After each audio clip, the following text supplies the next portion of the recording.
Welcome to Politics Done Right. I am your host, Egberto Willies. This is a progressive program that will take the mystery out of politics. This is the program that will encourage you to make sure government becomes we the people. Whether you are liberal, progressive, conservative, or otherwise, you get to air your point of view. We are an independent media outlet that, unlike mainstream media beholden to corporations, we only owe allegiance to you. Remember, you can also send me a tweet at EGBERTOWILLIES. That is at Egberto Willies. Let us engage. It is Politics Done Right.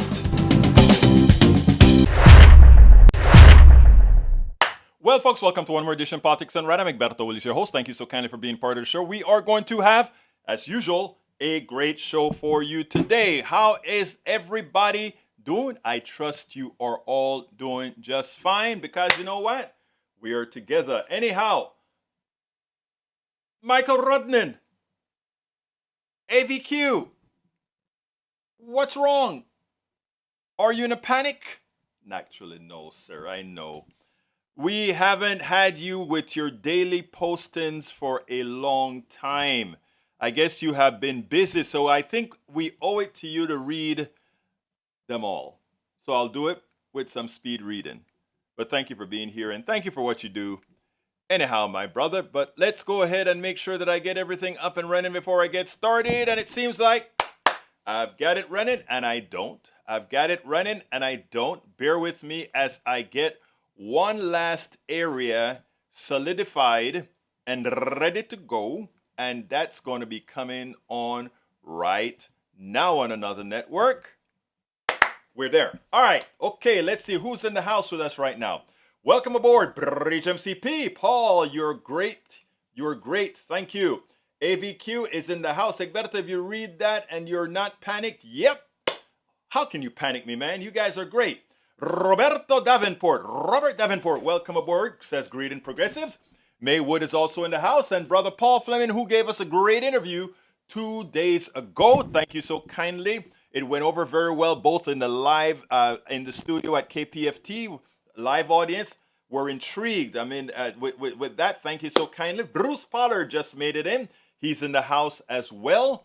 ¿Quién más está aquí? Melanie Keelan de Barcelona, Spain is here with us, as well as Jane McDaniel says, Cat Orange, whistling cat orange, whistling cat orange, whistling. I'm trying to figure out what you're trying to tell me. Are we talking about Trump here? Anyhow, who else is in the house that I've missed? Bridge MCP, I think I got you, my beautiful Bridge. And moving on up. I think I get everybody. All right, let's get busy. Egberto, there's an article from a few days ago that I hope you read out in full with charts from the articles on the screen. We'll see. All right, let's go. Michael Runnan says, WFLA. Off the charts, Earth's vital signs are going haywire. In my 3 decades-long career being a weather forecaster and now chief meteorologist and climate specialist, I have never observed so many of Earth's vital signs blinking red. Meteorologists and climate scientists all around the world are in awe by the simultaneous, literal, off-the-chart records being broken. Yes, it's climate change. A steady trend of rising temperatures over the last few decades has placed Earth's baseline climate so high that achieving these extremes, which used to be rare, if not unheard of, is now expected to, I lost my point, expected to, whatever. So to be specific, it's climate change with other natural patterns piled on, like El Nino, which gives a higher gradient is what it does. And then that higher gradient is then ridden by climate change, by heating. It's ridiculous. With El Nino now in place, we are getting a glimpse of just how far we can force the climate system with ever before observed heights achieved. Many more are on the way for 2023, 2024 as El Nino gets stronger and more heat is released from the oceans into the atmosphere. From the ocean temperatures to sea ice to land ice to emission from wildfire smoke, the charts below speaks for themselves. And let me see if there's our charts that I can put on the thing when I continue to read. What I'm going to do for you, Rudnin, because I know that you're passionate about this subject, as all of us should. So as I read this, I'll try to get some of those charts that you specify on the screen so people can see the dire straits that we are really in. Thank you so kindly. Second one from Michael says, due to the combination of factors, the North Atlantic Ocean is way beyond record hot right now. The kind of heat that would only be found once in tens or hundreds of thousands of years of climate before human-caused warming took hold. Take a look at the North Atlantic area surface temperature departure from the 2023 charts compared. I think that's what's on the screen right now, even though you went ahead and repeated it. Thank you. Third one, the Atlantic has warmed 2 degrees Fahrenheit since 1900 due to warming from the emissions of greenhouse gases due to the burning of fossil fuels, and also more recently, the decrease in air pollution, allowing more sunlight through. In the short term, on top of that, we have a weaker Atlantic high, meaning weaker tropical low-level winds, trade winds, and thus less dust stirred up from Africa. Less dust means more, yes, infrared into our oceans, etc. Yes, it does. In below comparison of the two charts, Dr. McDaniels, see absence of dust as normal. Let me see if I can put that one up on the screen as well, because I think that's a fairly important one. I'll take the other one down. There we go. Number 4 from El Senor Radnin says, there is also an extreme heat wave off the coast of Europe, contributing to the heat as well, and it is not confined to the Atlantic. In the Pacific, El Nino is warming the tropical waters, while heating lingers from a warm blob over the north central Pacific Ocean. When you add it all up, global ocean temperatures are way beyond record hot, making the heat basically statistically impossible before human-caused warming existed. Before you can see the black line indicated this year, the surface temperature, and let's go ahead and put that one up for you guys. The surface temperature. I mean, you did this like a chart, Radnin. I think that's good. For those of you who are listening on podcasts, it behooves you to go to politicsdoneright.com and watch as I'm reading this and putting the charts up on the screen. That it's almost like Brother Radnin went ahead and prepared a PowerPoint for us, if you will. The bold lines in black is 2023, and the others tell you previous years, etc. Number 5 from Michael Rudnin, and let's see what that's going to be. We'll go ahead and put that up for number 5. Number 5 says another chart that has really stood out for its off-the-chart look in the Antarctic sea ice. Right now, sea ice should be growing fast near the South Pole. Instead, growth is labored, and departures from normal are the highest ever observed at a very surprising time of year, given that it's winter there. Let me tell you something else with sea ice, right? Ice, because of its color, white, it reflects light right back out to into space, right? But when you have dark oceans, because of the color, it grabs onto ultraviolet, infrared, etc., and turn that into what again? Heat. So it maximizes the amount of heat absorbed and not reflected back out to where again? To space. Let's go to number 6. To view this one, let's see, number 6 says, and let me go ahead and put number 6 on the screen for you. Number 6 says, to view this another way, take a look below at the map of the Antarctic. The red shows the areas that are behind on ice growth nearly everywhere. And folks, again, like I mentioned to you before, those of you that are listening on podcasts, it may behoove you to go ahead and watch the actual video of the show today. You can find that at politicsdoneright.com or politicsdoneright.tv. All right, let's go to number 7. Number 7 says, and let me put that up on the screen as well. Number 7 says, while climate change is likely playing a role in the downward trend these last few years, it can likely not explain the rapid dip in sea ice growth in the past few months. The atmospheric and ocean conditions are very variable near the Antarctica, and it will likely take much research to quantify the reasons.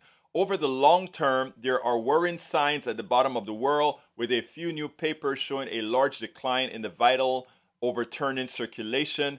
That dip is southern ice also caused global ice to be at record departures from normal levels. I read years ago that there is a possibility that climate change wouldn't be a gradual thing, that there's a possibility we just had a collapse of the system. And let me give you some possibilities there, right? We have something known as the Gulf current. The Gulf current right now it's has really slowed down. And if you take a look at latitudes, Europe is warmer than it should be given the latitude that it's at. But why? Because of the Gulf Stream.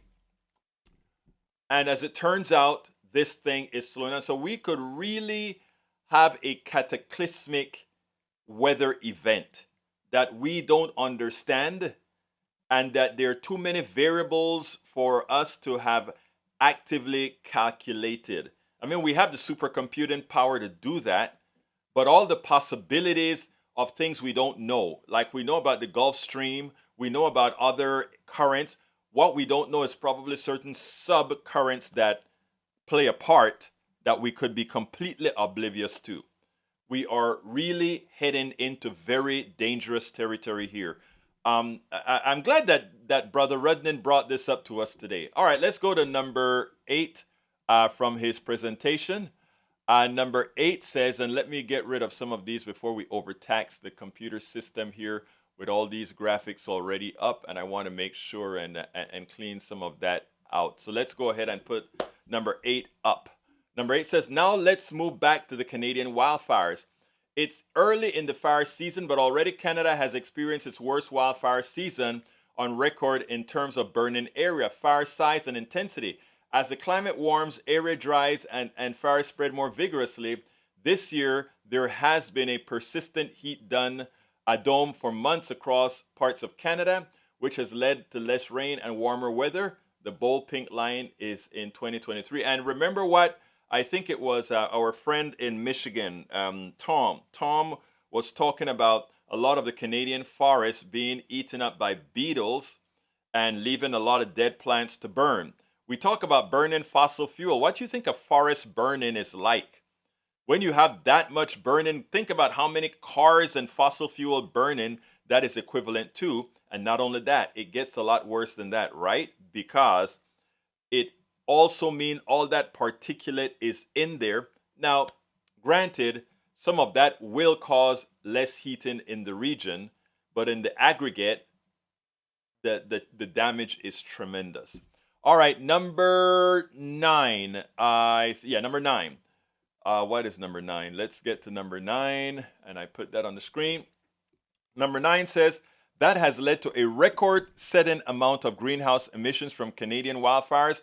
So many emissions, it's almost equal to that of Canada's normal greenhouse emission in a whole year, and it's early in the fire season. Shame, shame. Number 10, we can see a worrying, we can see let me get that right.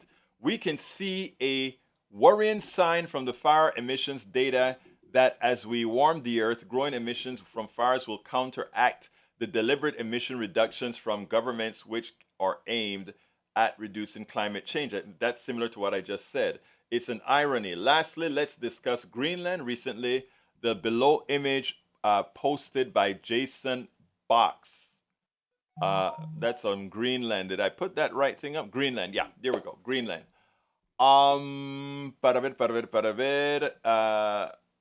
Let's see. I missed my spot. Forgive me about that. I got to recover my spot. Yeah, there we go. Let's look at Greenland. Recently, the below image was posted by Dr. Jason Box, an expert on Greenland. It's how surface snow ice melt spiked off the chart over the past few days, the bold red line. Let me tell you what's dangerous about ice on Greenland. And a lot of folks don't realize this. If you have a glass of water and you have ice in there, as the ice melt, except for the slight change in volume, because ice after 4 degrees, water starts to increase in volume. But if you take a look at what happens with ice and water, what happens is if it melts, no big deal. The level of the ocean in the aggregate stays fairly the same within a few inches, because again, of course, the difference in temperature will cause a volume change, but not just a slight one. But when we talk about ice melting on land, in other words, if we have all these glaciers on land that are melting into the sea, that is where you actually get increase in the height of the water in the ocean. And that is where we're at right now. Dr. Jason, that it's in here, I didn't see that mentioned, but that is in effect the critical portion there. You melt Greenland, you increase the height of the ocean, the depth of the ocean by quite a bit. What do you call it? You start getting flooding in Florida, etc. So far, I've written all this without mentioning an ongoing heat wave in the United States. While it has been, and let me put that on the screen, that's a pretty graphic actually. While it was all over Mexico and Texas, it became one of the longest lived early season heat waves on record. I'm going through it right now. My electric bill is through the roof. And why some measures? It is the worst heat wave on record, especially in Mexico and Southwest Texas. Numerous all-time records were broken, with stations in Texas recording over a week in a row of record-breaking heat. That heat has moved east into the U.S. Deep South and Florida. Yes. Last one from Mr. Rudnin. And I think we all owe Rudnin a thank you for forcing me to do this sort of a presentation. The bottom line is, with Earth's overheated climate and an intensifying El Nino, we can expect to see the Earth's climate system astonish us over and over again into next year. Earth reaches hottest day over record 3 days in a row. And I tell you something else that you have to notice. This accumulated heat, right? I think it's important for us to understand this. This accumulated heat isn't over when winter starts, right?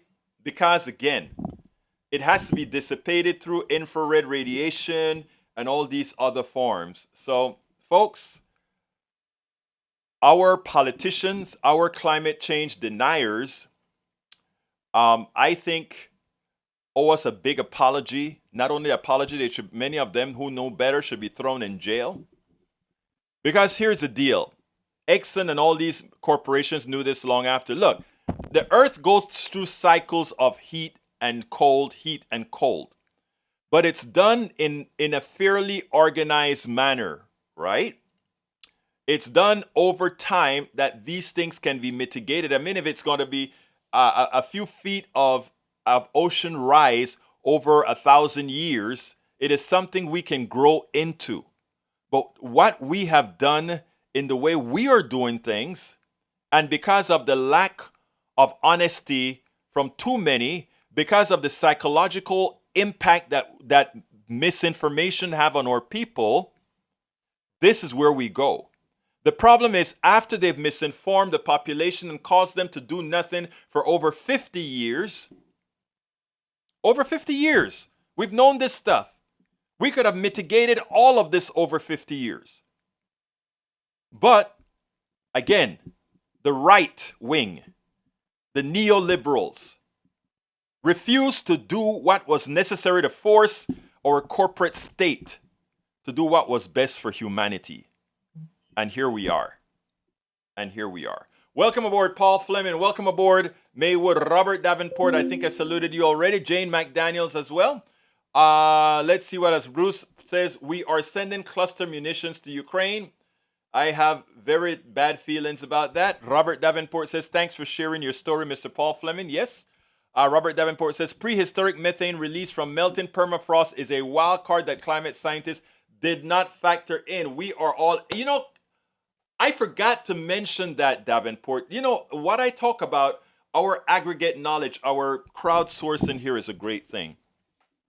Because there have been some big bubble released in parts of that desert portion of Russia, where they send people to die pretty much. But there's these permafrost as it's melting, and all that vegetation that has been decaying for thousands of years start to release its methane. Methane is a lot bigger greenhouse, a lot more potent greenhouse gas than is CO2. So Davenport, you're right about that. BGMCP said, isn't that the same image? It looks like the same image, but that's what he put. Anyway, Daniel Ado says, who knew dinosaurs' farts would kill us all? It's more than that, but I would expect that from you, sir. What the F Biden's doing today? He has ordered U.S. to send cluster bombs. I have no idea. Michael Ronan said, Daniel Ado doesn't care about the future. We'll continue to joke while we burn. I mean, look. It's an illness, brother Rudnin. It's an illness.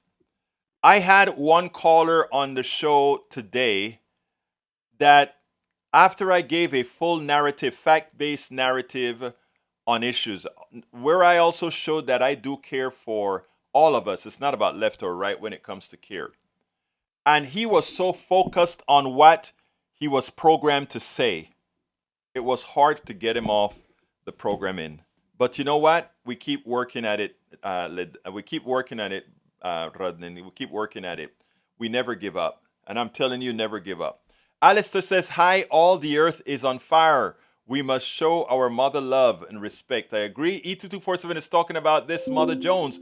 Why has Joe Biden just rewarded a guy who supported murderous war criminals? The White House has appointed Elliot Abrams. I did an interview with the ambassador of Colombia. And we were talking about the Lima agreement. What was it called? Something the Lima. And I was explaining to him a few things, to the ambassador of Colombia, a few things about what they were trying to do in Venezuela. There was this group of Latin American countries under the behest of the United States, but supposedly the United States was not supposed to be involved. You can find that video that I did with the ambassador then.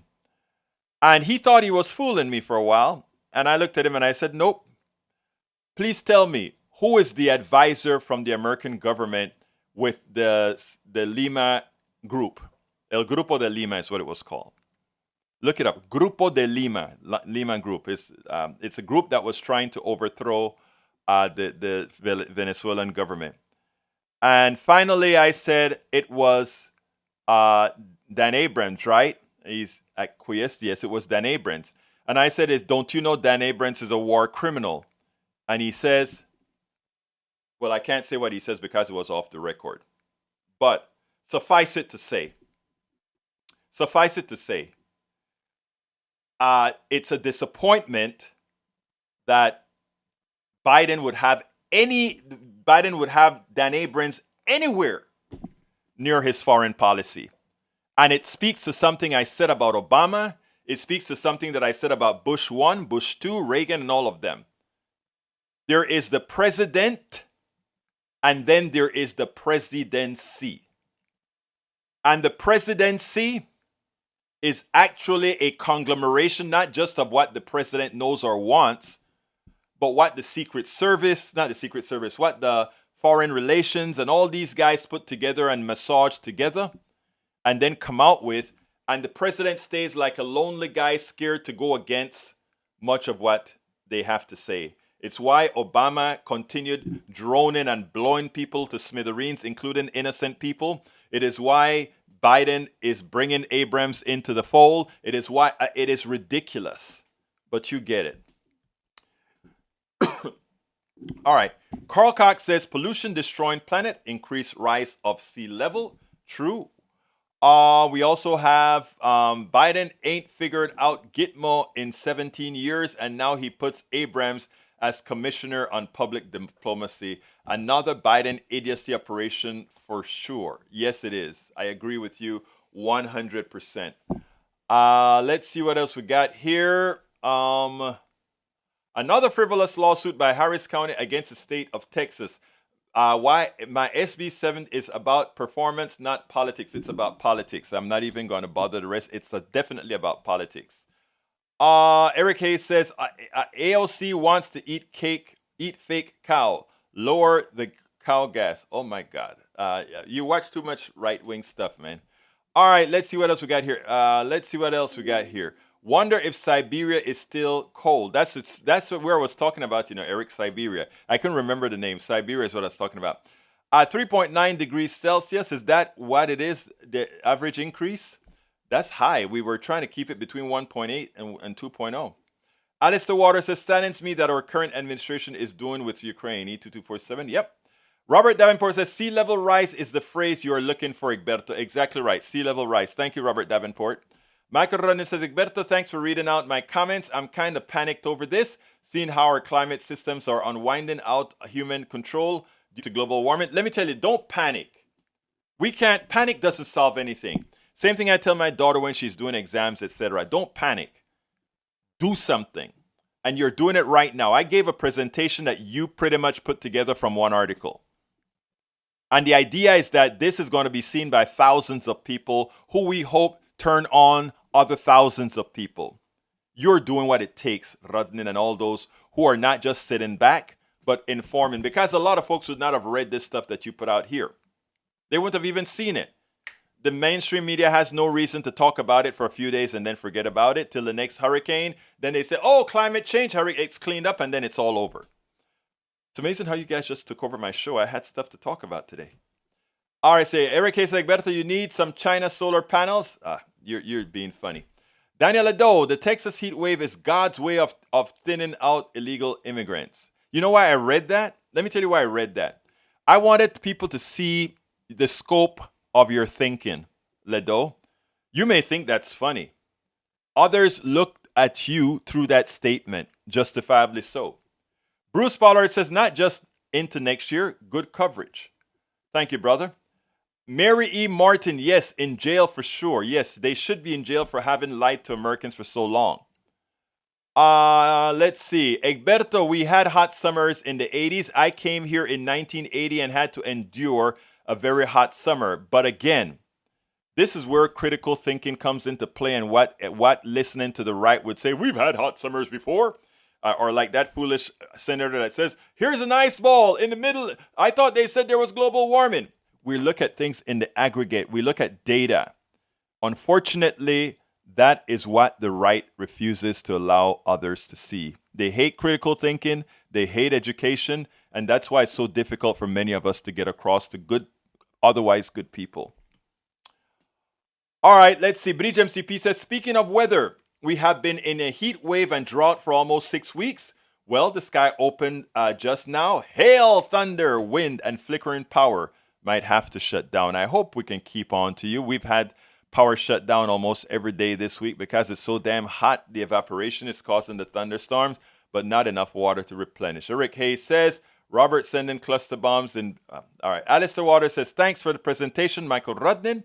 Michael Rudnin says, what is it with conservatives seeing global warming as an issue that's bigger than bigger than any one person, as an individualist issue? They can't get over their talking points and band together to actually do something, even as we're literally watching so much of the world burn. That is what they do. That is what they do. And we have, Michael, I'm going to tell you this. You're doing the right thing. You keep doing it, and you don't panic about it. We keep putting the information out there. We keep talking to our brothers and sisters, and we keep working to get the right politicians elected. We don't have a lot of time, but we sure can get it done. Let's see what else we got here. Carl Cox's Money Talks, and it's all about destroy the environment and making profits. We're going to stop that. Bart or Brian? I think you're right, Eric. This morning, I think his name was Bart, right? I don't remember. No. Bart was a guy who was a right-winger that said he loved the show and he loved what I had to say and agreed with what I had to say. Brian is the person who refused to hear anything. Nancy Margaret says, you're right. Thank you, Marcy. Nancy. Bruce Pollard says, I am starting to hope a God is controlling this climate thing instead of science.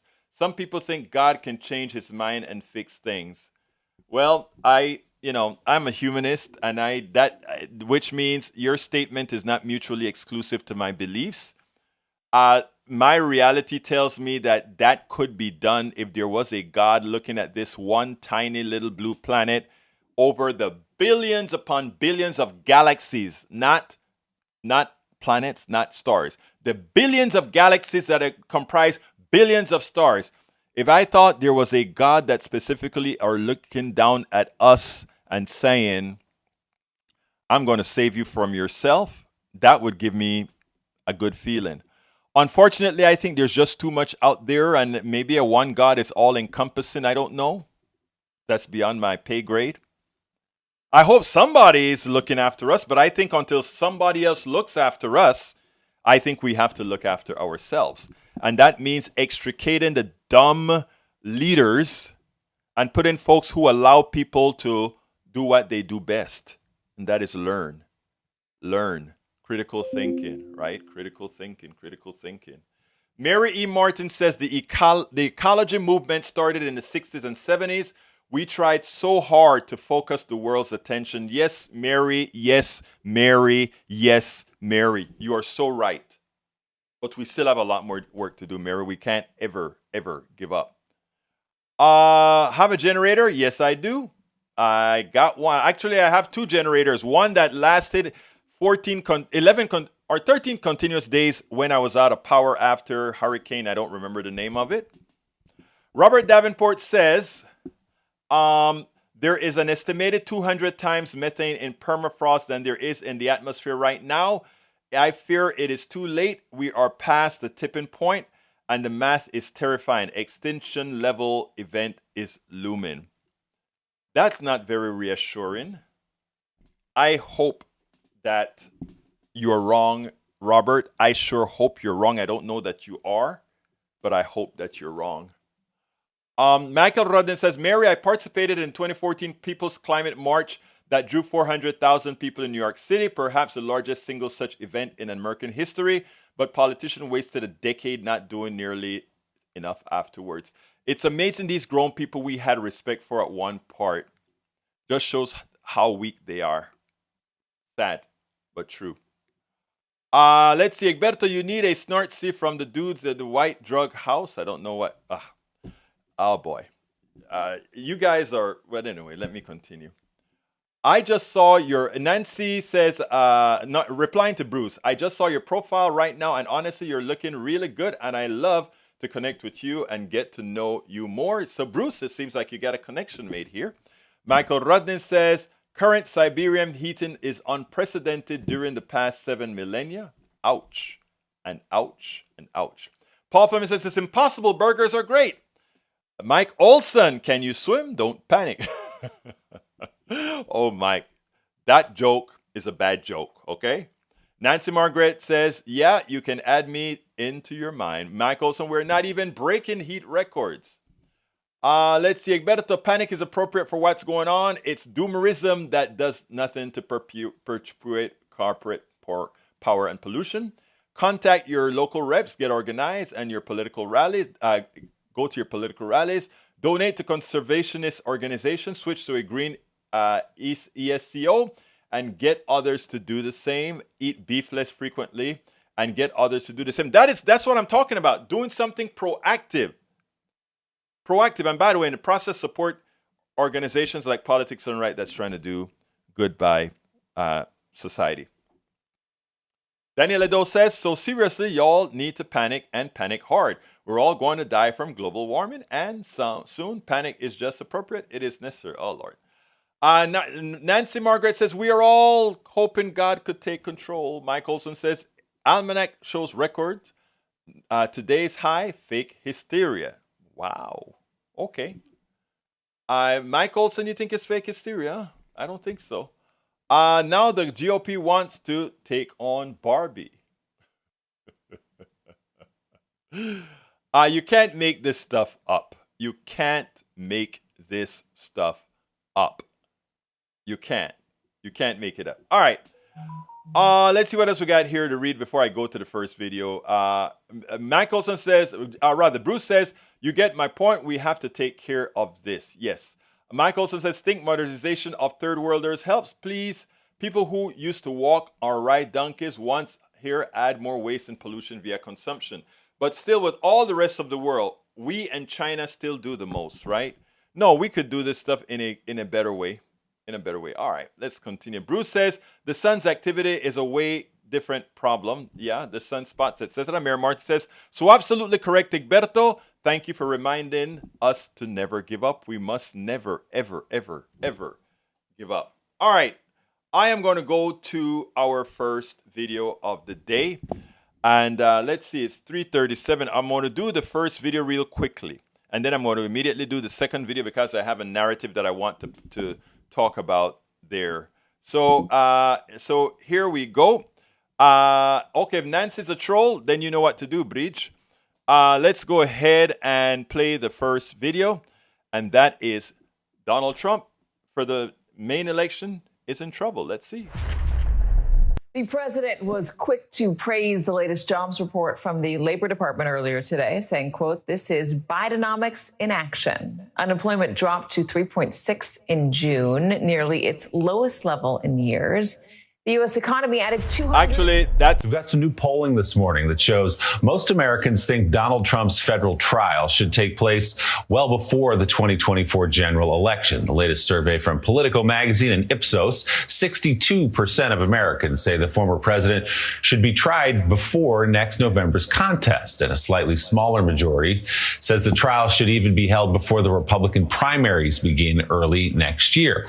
Joining us now, former federal prosecutor Ankush Kadori. He's a contributing writer for Politico magazine. Ankush, good morning. It's good to see you. You write here that there were a number of surprises in this new poll. What else stood out to you beyond the headline, that top line number we just read?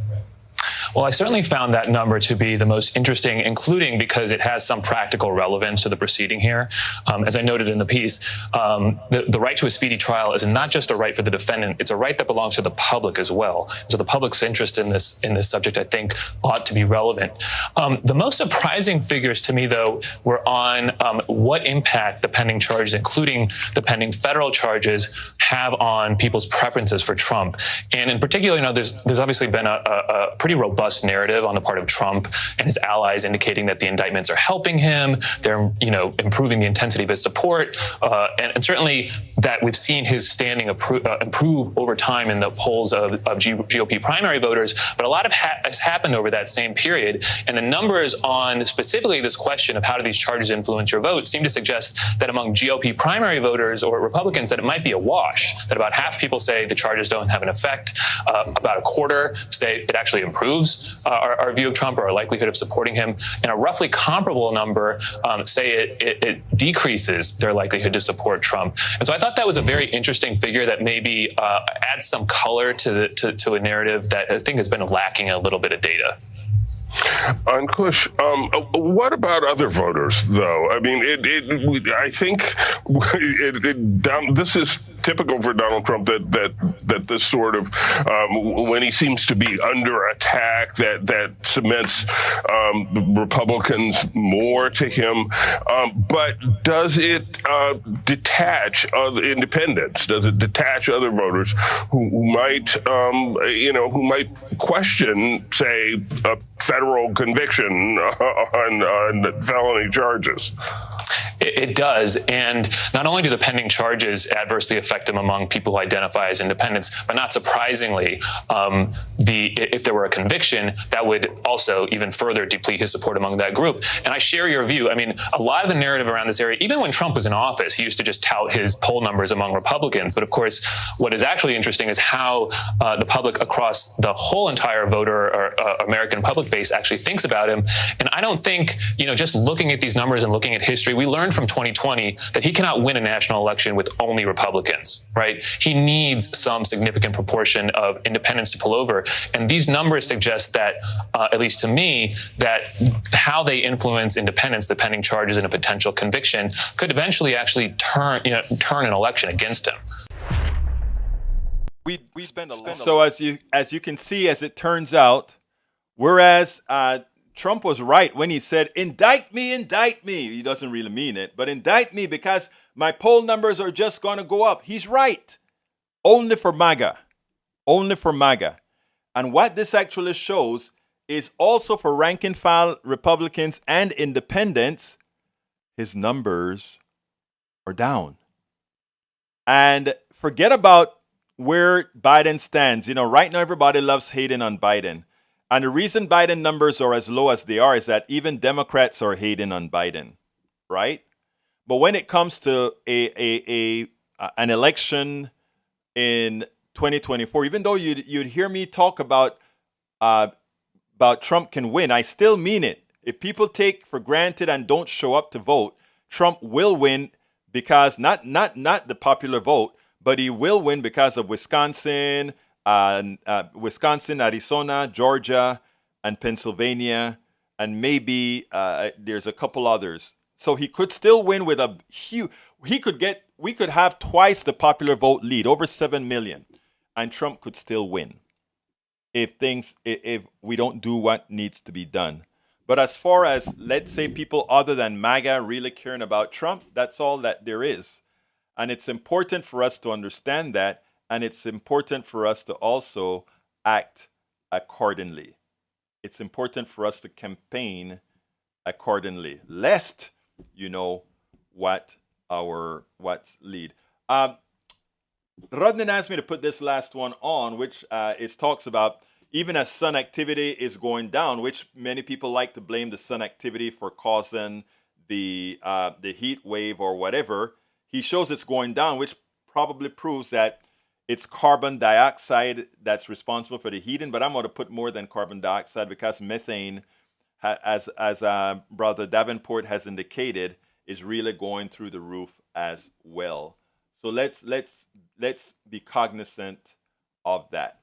Thank you for that little notion there. That little notion, Senor Rodden. Okay, let's continue here. Let's see if I have any. Disney is losing billions of dollars while being woke. Actually, they're not. They're doing just fine. They're doing just fine, and woke is a good thing. Bruce Pollard says that graph is old cycle 25, light not being following that model.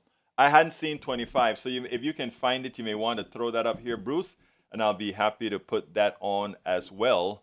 But if you take a look at the model, let's see. Daniel says, come on, man. Who doesn't want to see Trump take power again and start purging the state of Marxists, communists, and progressives? I know I do. Okay, that's what you think. You think that until his policies come for you. Disney, despite indie and elemental misfires, leading 2023 global box office with $3.4 billion. Disney is fine. Again, the right just lives in their own fantasy bridge, and that's what goes on. Okay, last video of the day is about the jobs number. It turns out the jobs number was pretty good, not as much as they predicted. It was at 209, and the last two cycles, they reduced the total amount by 109,000 jobs or so after they did their recalculation for the last two previous months. But still,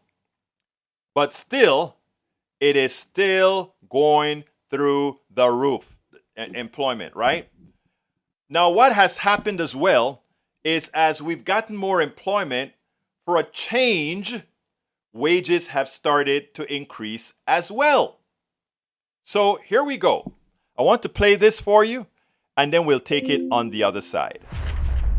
We've got some new polling this morning that shows most Americans think Donald Trump's federal trial should take place well before the 2024 general election. The latest survey from The president was quick to praise the latest jobs report from the Labor Department earlier today, saying, quote, this is Bidenomics in action. Unemployment dropped to 3.6 in June, nearly its lowest level in years.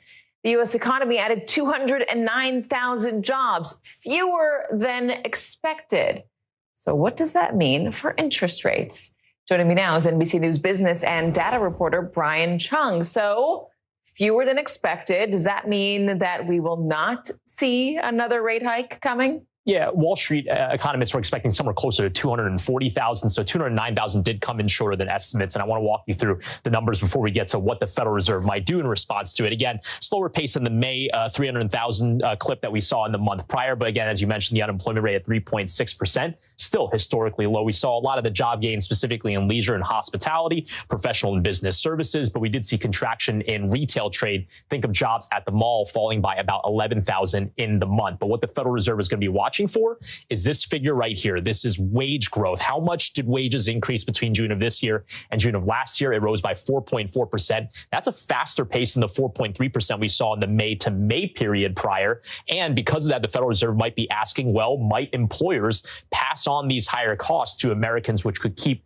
inflation high? That's one reason why the expectation is that the Fed will likely continue to raise interest rates, with one more when they meet in their next meeting, which is going to be coming up in the end of this month, Katie. Also, an interesting number that came out of the jobs report is that Generation X. I always confuse X and Z, so I'm going to be clear. Generation X is the generation responsible for all of the increases in the unemployed population over the last half a year. What's happening with that?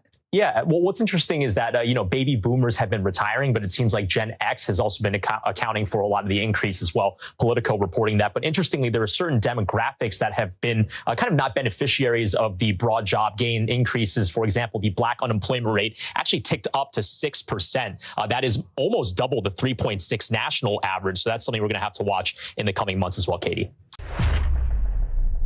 Now, it's important for us to understand what this guy is saying. He's saying we have a good economy. We are not getting the explosion in jobs like we did before, which would say the economy is really heating up, and eventually we're going to start to have real labor shortages, not labor shortages caused by not paying people enough. Because what we have here is labor shortages caused by not paying people enough, and that's why you see that good wage gain going up. But here's what the feds want to do. The feds want to increase interest rates again, to slow down the economy, to stop wage increases, because they fear that the corporations would then pass those wage increases in the form of inflation on to the Americans. I want you to think about this. The workers getting more money is a problem for the Federal Reserve, who says, I am going to increase the interest rates to cause more people to be laid off, so that there will be less pressure to pay people more, to pay people a living wage. But here is it's the saddest part about this. Here's the evil part about this. Look at your screen. Title of the article from the Common Dreams. Corporate windfall profits surge to $1 trillion as a year as working people suffer. Big business is gaslighting all of us. So I want you to keep this in mind. More people are getting jobs. We don't have a shortage of workers, right? We have a whole bunch of people we can bring into the country if we really want to. But even with what we have here, we don't have a shortage. What we have is a shortage of pay. They don't want to pay people what they're worth.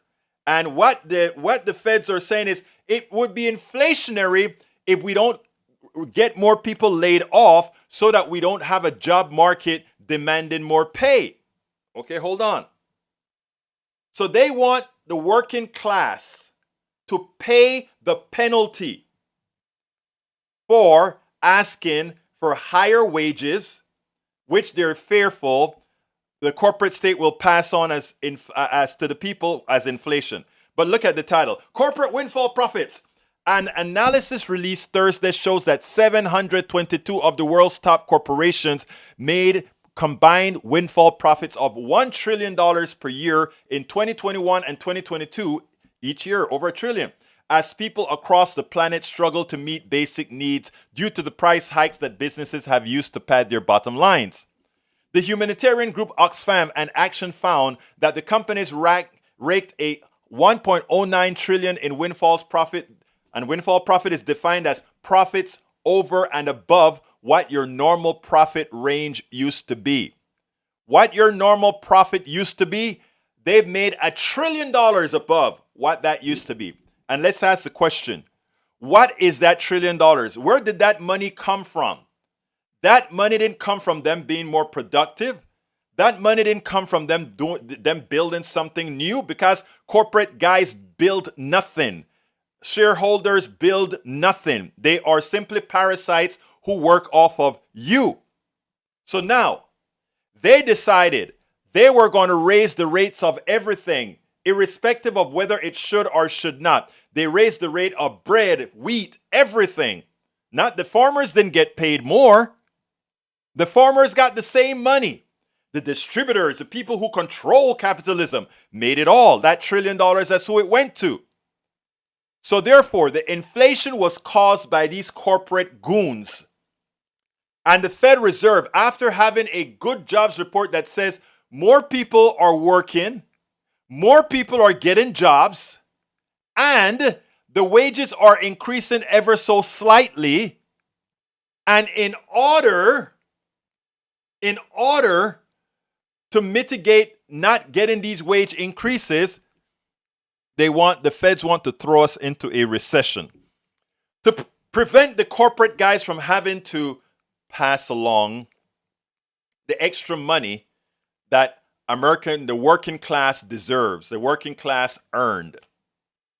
But nobody is asking the corporations to pay more taxes. In fact, we want to even give them more. We want to give them tax cuts.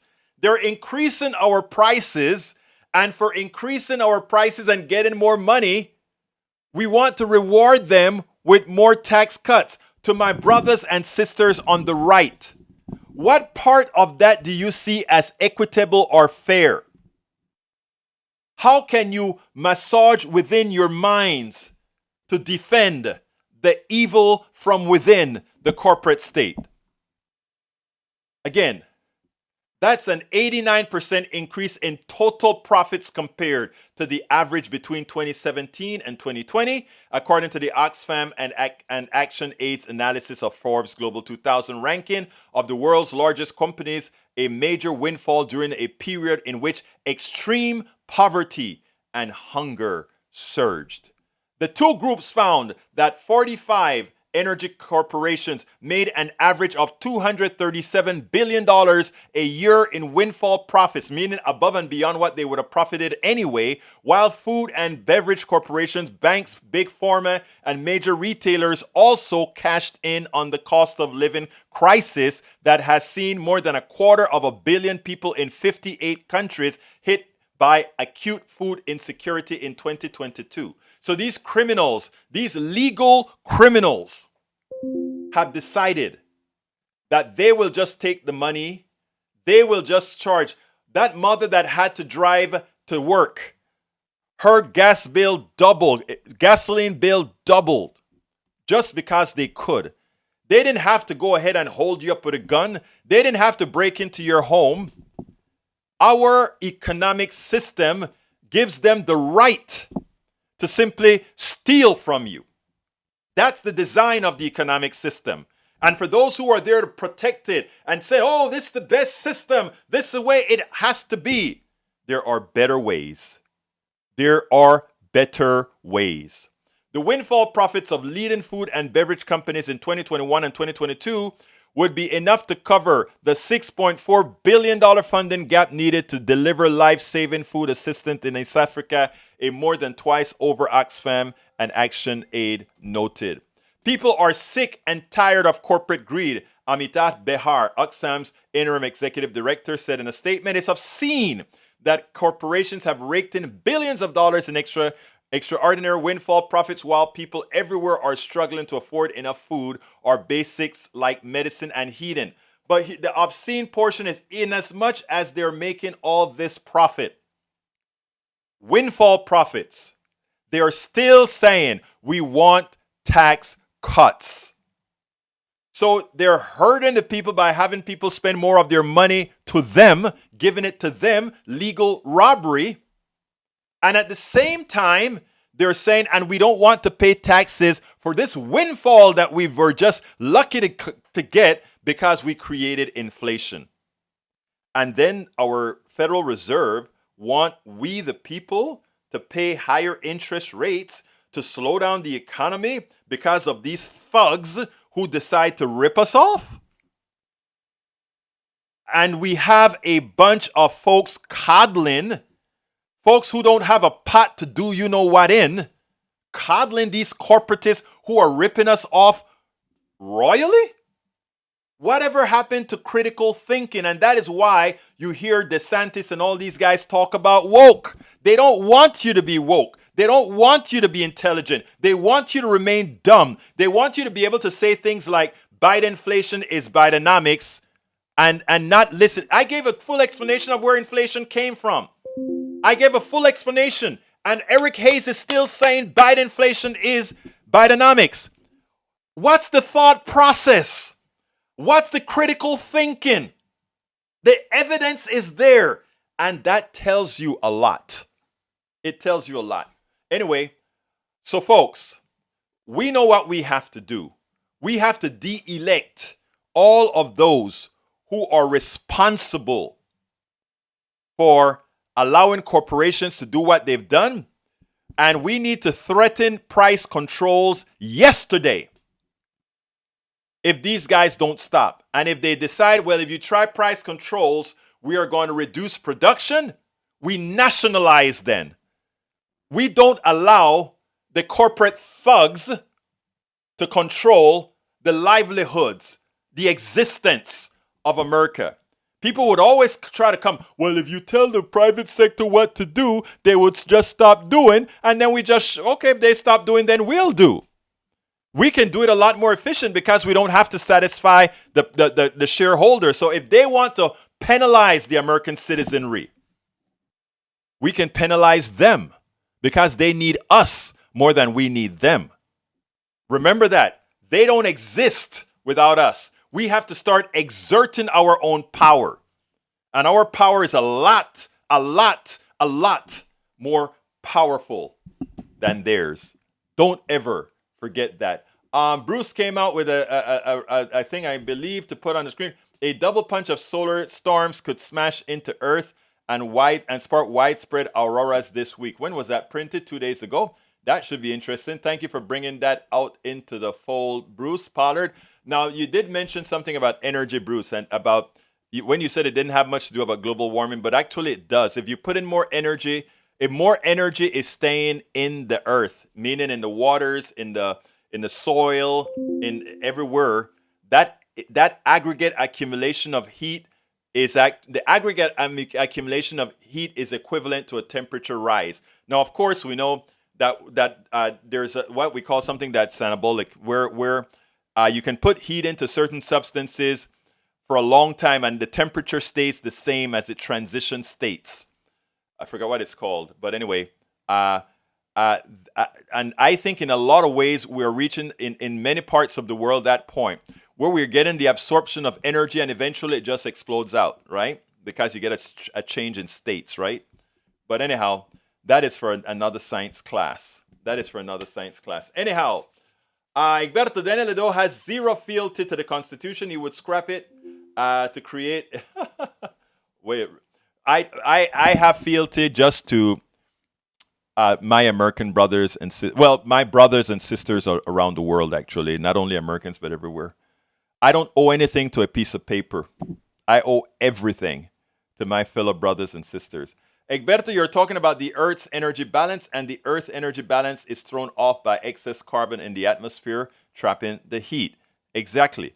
And that's why I was telling Bruce, when you have the solar put in more energy into the Earth, and if it cannot radiate it all out, radiate it out, that it manifests itself as an increase in temperature. Robert Davenport says, make big oil give back their leases from public lands until their windfall profits go away. I like that. Blinders on, they say. Oh, it's 4:01. Oh my God, I didn't realize it's that late. Hey, folks, please remember to support our program. Politics Done Right needs your support real badly. I got over excited about the subject, and I forgot to ask for my ask. So please support the program in one of many ways. You can go to politicsdoneright.com/support, politicsdoneright.com/support, and please support us in whatever form you can. If you are on YouTube, just click that join button, become a part of our PDR posse. Say, I want to give this great program a coffee or two a month or something like that. We do need more supporters. Again, that link, politicsdoneright.com/support, has it all. But we are heading to Chicago next week to Netroots Nation, the largest progressive a gathering of bloggers, politicians, writers, everybody. We're going to be right there. And I'm on Radio Row. I've been lucky to be on Radio Row the last several years. And I'll be there giving interviews, etc., making videos. And I promise you, those videos, I'll try to get them out as soon as I can. It's going to be a lot of work out there.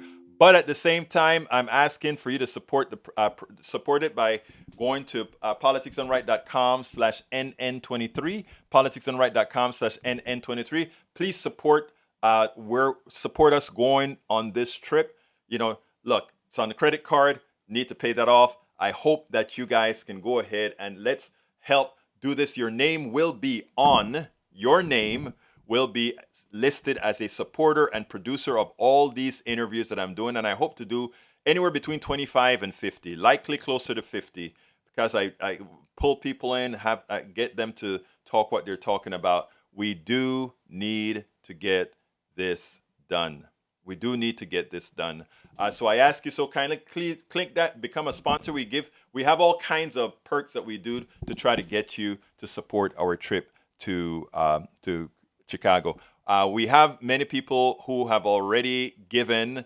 They didn't do it through PayPal. They said, we can forget about the charges through PayPal. We'll do it some other way. But I do need to get these through PayPal because we're way off the mark so far. So please help support the trip. Click on Become a Sponsor and help however you can, because again, we're going to continue doing this job that we need to do. We are going to continue doing these jobs. Thank you for the stars, Senor Davenport. We will continue doing this job that we need to do. My name is Egberto Willies. This is Politics Done Right. And you guys know how I end this baby. I am what? Out!